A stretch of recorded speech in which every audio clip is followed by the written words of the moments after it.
Good morning, good morning, good morning. It's your favorite realtor, Ruth Marquise Haynes, and I am here with a day off, so I'm looking extra real and raw.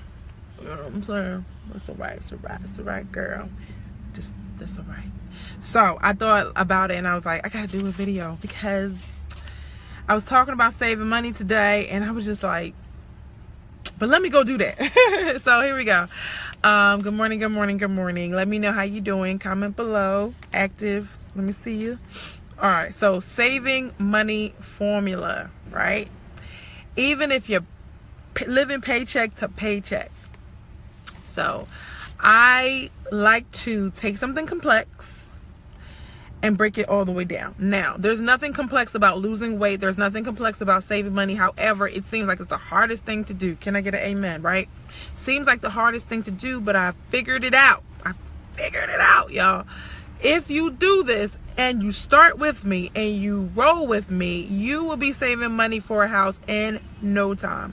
So don't be like, I knew that. That's information. No, act on this information. Act on it, okay? So what I want to talk to you about is, first of all, you gotta know how much money you're going for. What's your goal, right? $5,000, $6,000. So number one, determine how much you're gonna save and how long you're gonna save it for. So I did the numbers, and $5,000. And now Ruth is not saying you need only $5,000. I'm saying just to start, just to be in the ballpark, just to be having this conversation about buying a house, at least have $5,000. That can start you off. If you are going to take 12 months to save your money, it'll be $416 a month. That's around $200 a paycheck. If you are going to take 6 months to save your money, that would be $833 a month. That'll be around $400 a paycheck. If you were to save $1,667 in 3 months, it would be $1,667. So that would be about $800 a month. So you got to ask yourself, what can I realistically do? Can I do $200 every paycheck? If I get paid, I'm talking about if you get paid bi-weekly. $200 every paycheck. If you get paid weekly, that's $100, and so forth and so on. So, or can I say $400 every paycheck, $800 every paycheck? And let's take a share break. I want you to stop what you're doing right now, and I want you to share this video, because as basic as I'm feeling right now, this stuff is basic information, but it's almost profound, because we seem to like not get it when it comes to saving money. It's the same thing with actually losing weight.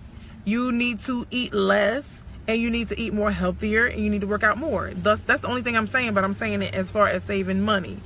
Put away a certain amount of money every single time you get paid, and you will see what happens. Or you can be one of those people that say, Ruth, I don't want to save money. I'm going to just wait for my income tax check to come. I'll see you in the spring, okay? Make sure you call me.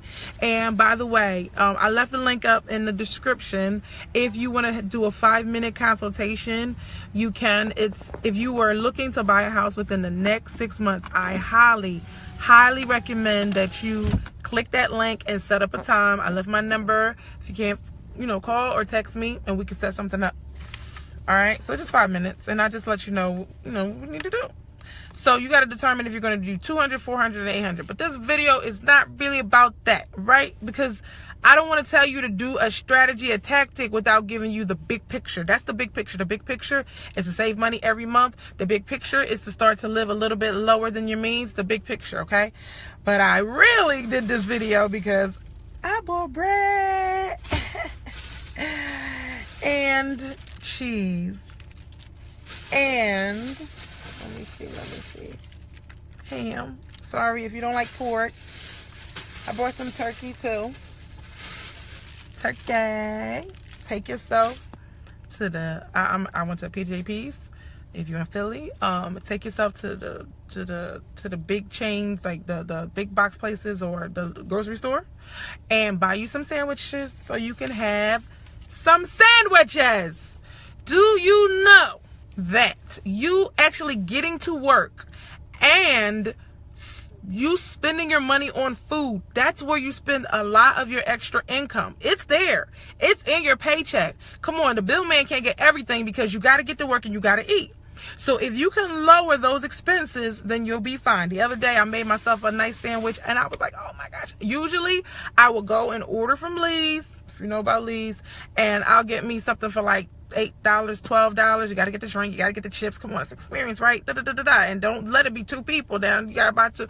So I'm just saying, I ate my sandwich. I had my hoagie roll. This was 50 cents a roll. 50 cents. 50 cents. They are getting us. They made a sandwich. We went to their store so they can make us a sandwich. I was talking to my mom about, you know, I'm Haitian, y'all. If y'all didn't know, I'm Haitian. But Haitian people eat at home. Anybody Haitian on here?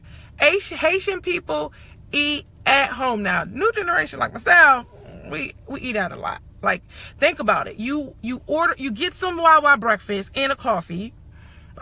This is a typical person, right? Or you go to McDonald's or whatever you do for breakfast, you pay for it. Lunchtime, oh, I'm hungry. I worked so hard. I deserve it. Good morning. Hey, Mickey. Listen, in lunchtime come grumbling, you already like, I need to eat something and I need to eat now. So you order something, that's another $8. You already spent $6, probably paid for gas this morning. So now you have $14 plus gas, right? Then you have to add dinner for those who don't like to cook. If you're a busy person like me, guilty as charged. I am busy. I'm not finna be making no meal every night. But it adds up, especially if you have children. You are not spending no less than $20 on dinner. That's why when you can stay home and cook, that's the best way. It's the best policy, right? So that's 20 plus another 14 you ate. You just spent $34. I guarantee you that's $1,000 every single month. Do the add the math. 34 times 30. Yep, somebody can do that. Calculate. Let me know. All right, 34 times 30. That's every day. Every day that you work, right? Yes, I'd rather cook and eat at home. Absolutely. But some of us don't have the option of eating at home in the middle of a work day. So what are we going to do?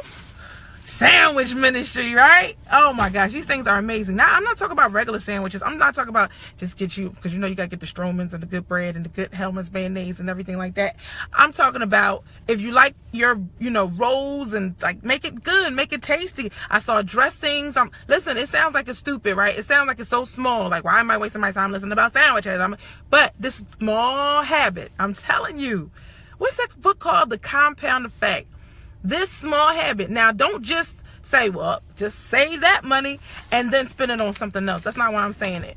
Take that $8 and go put that in your savings account every single time. Just slide it over. Have you ever done that? Just slide it. First of all, do you have a savings account? And second of all, do you ever just slide the money over and you be like, that's nothing, slide more, and you be like, okay, I see something, slide it some more, and it keeps on building and building. That's what I'm telling you.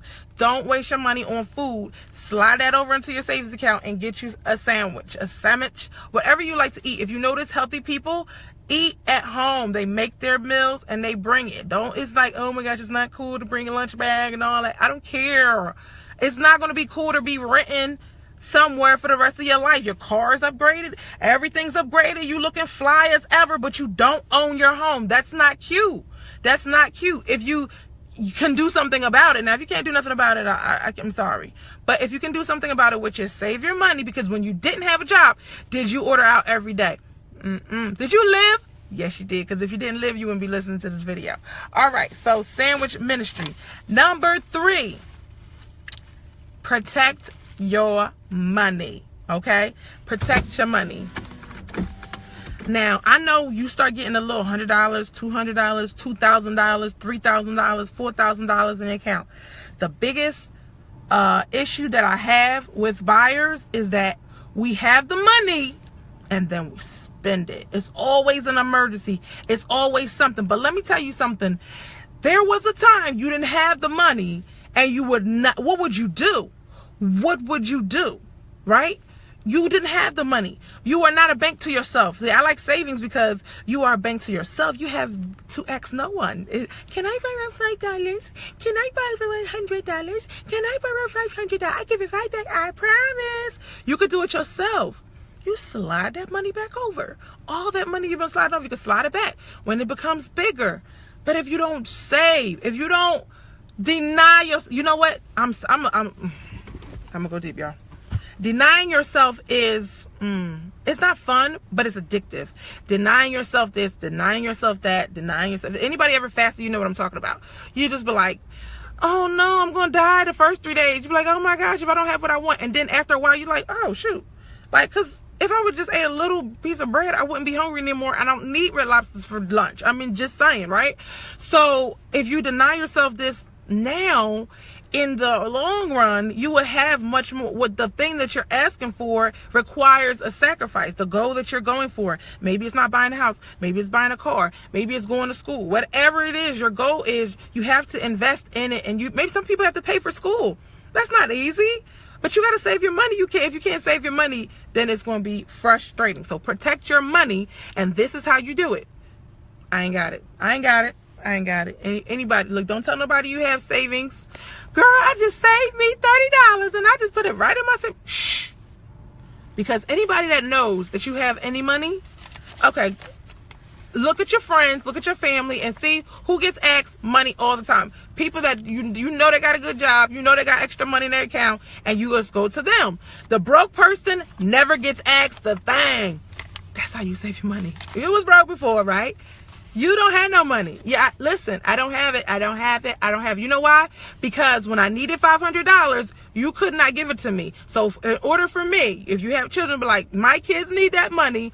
Think about it. My family, my future needs that money. I cannot give this to you. I am so sorry. Now, listen, if you did your budget and you give 10% of your income, you can help anybody. But you cannot be giving something that you don't have, because the second we get extra money, we start to act like we Santa Claus. Somebody, hello, anybody? Okay.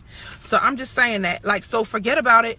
Don't touch it. You are broke to everyone. You are even broke to yourself. That's another secret. You are broke to yourself. I know that, but like, oh my God, I gotta pay this bill. They're gonna cut the light off.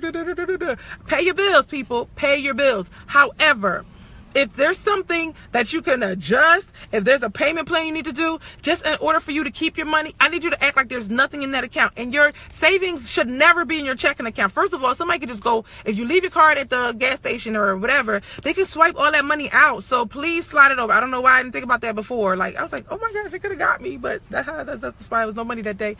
But yeah, I left my ATM card in a gas station.